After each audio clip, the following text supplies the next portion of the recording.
आज 24 तारीख है, मंगलवार। कल 25 तारीख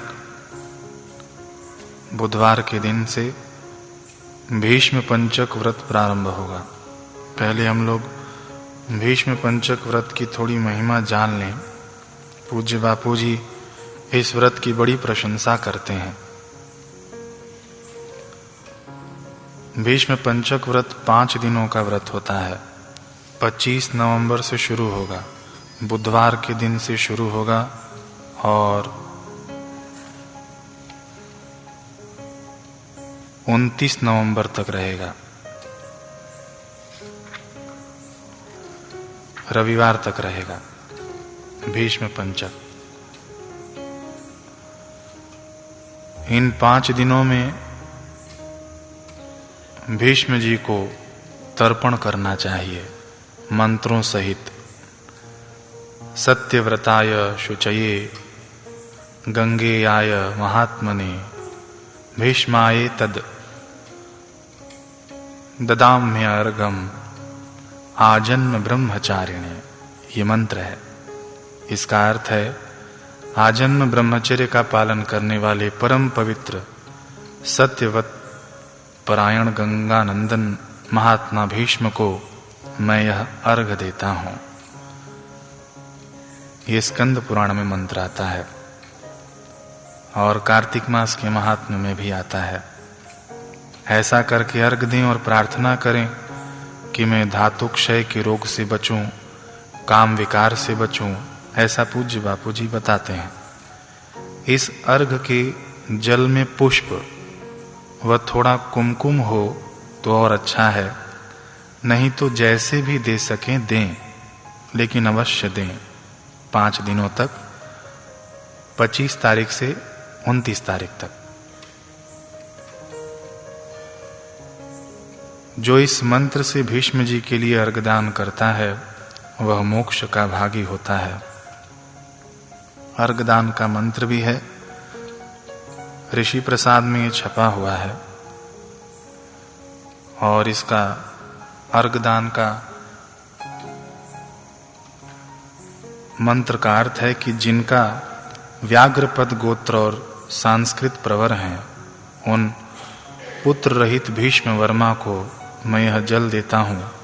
वसुओं के अवतार शंतनु के पुत्र आजन्म ब्रह्मचारी भीष्म को मैं अर्घ देता हूँ। ये मंत्र कल सुबह आरती के बाद मंगलमय के स्क्रीन पर दिख जाएगा और यहाँ से उच्चारण भी किया जाएगा। मंत्र के द्वारा हम लोग 5 दिन तक अर्घ दे सकते हैं। आरती के बाद मंगलमय चैनल पर भी ये अर्घ का मंत्र चलेगा। दूसरी सूचना है कि 25 तारीख को भी एकादशी है और 26 तारीख को भी एकादशी है। अहमदाबाद आश्रम में 26 तारीख को एकादशी का व्रत उपवास किया जाएगा और चतुर्मास समाप्त होगा 26 तारीख को। इसलिए कपूर से जो आरती होती है संध्या के समय, वो भी 26 तारीख को किया जाएगा, गुरुवार के दिन शाम के समय 5:45 पर।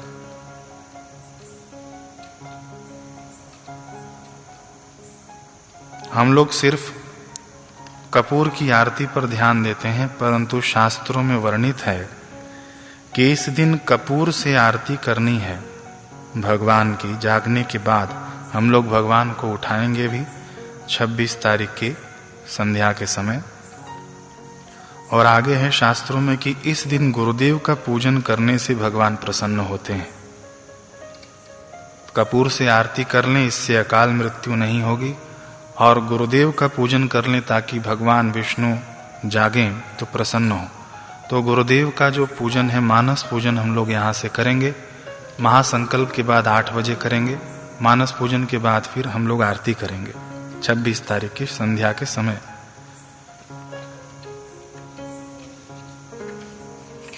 25 तारीख को कल हम लोग पुरुष उक्त का पाठ करेंगे, क्योंकि चतुर्मास में पुरुष सूक्त का पाठ का महात्म्य है।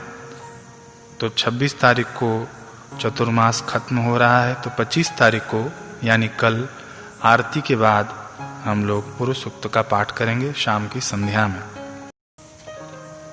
तीसरी सूचना है,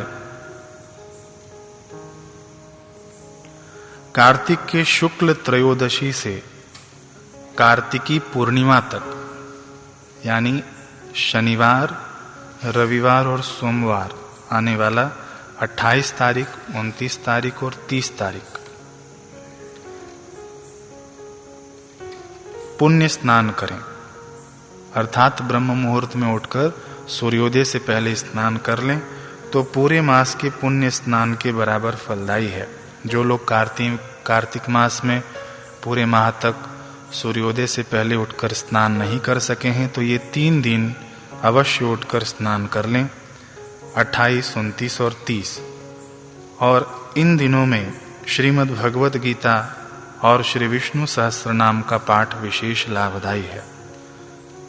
तो हम लोग भी यहाँ पर गीता जी का पाठ करेंगे आरती के बाद 28 तारीख को, 29 तारीख को गजेंद्र मोक्ष का पाठ करेंगे और 30 तारीख को श्री विष्णु सहस्त्र नाम का पाठ करेंगे। पूज्य गुरुदेव के आगमन के लिए, पूज्य गुरुदेव की उत्तम स्वास्थ्य के लिए संकल्प करके हम लोग पाठ करेंगे। चौथी सूचना है कि तुलसी विवाह कब से शुरू है। तुलसी विवाह प्रारंभ होगा 26 नवंबर से, गुरुवार के दिन से, और तुलसी विवाह समाप्त होगा